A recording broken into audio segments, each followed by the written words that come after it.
ഈ type character ചെയ്യാനാണ് ഈ പ്രേക്ഷകർക്ക് ഏറ്റവും കൂടുതൽ ഇഷ്ടം. പ്രയാഗെ ഈ ഗ്രാമീണ തലത്തിലുള്ള പശ്ചാത്തലത്തിലുള്ള ചെയ്യാനാണ് എന്ന് കമന്റിലൊക്കെ വരാറുണ്ട്. ശ്രദ്ധിക്കാറുണ്ടോ അങ്ങനെയൊക്കെ? തീർച്ചയായിട്ടും ഞാൻ എല്ലാം ശ്രദ്ധിക്കാറുണ്ട്.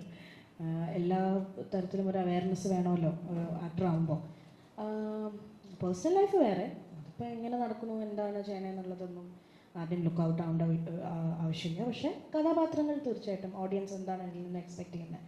പിന്നെ എൻ്റെ പൊട്ടൻഷ്യൽ ഞാനും എക്സ്പ്ലോർ ചെയ്ത് വരുന്നേ ഉള്ളൂ. അപ്പം എൻ്റെ പൊട്ടൻഷ്യൽ എന്താണെന്നുള്ളതോ ഒക്കെ ഇപ്പോൾ ആൾക്കാർക്ക് ചിലപ്പം എക്സ്പെക്ട് ചെയ്തെടുക്കാൻ പറ്റിയെന്നൊന്നും വരില്ല. ഞാനും അങ്ങനെ പ്രൂവ് ചെയ്തിട്ടുള്ളൊരു ആക്ടറാണെന്ന് തോന്നുന്നില്ല. അങ്ങനെ ആ ഒരു പോയിന്റിലെത്തിയെന്ന് ഞാൻ വിചാരിക്കുന്നുമില്ല. അപ്പം അതിന് ഇനിയും ടൈമുണ്ട്. ഞാനങ്ങനെ ഒരു ഷെൽഫ് ലൈഫ് കാണുന്നില്ല. ഇത്രയും നാൾ സിനിമയിൽ നിന്നിട്ട് പിന്നെ അങ്ങനെയൊന്നുമില്ല. നമുക്ക് പറ്റാവുന്ന കാലത്തോളം സിനിമകൾ ചെയ്യാം, നല്ല കഥാപാത്രങ്ങൾ. എനിക്ക് ഒരു ധൃതിയില്ല. എന്നെ സമയമെടുത്ത് ആൾക്കാരെ അക്സെപ്റ്റ് ചെയ്താൽ മതി. പിന്നെ ഞാനും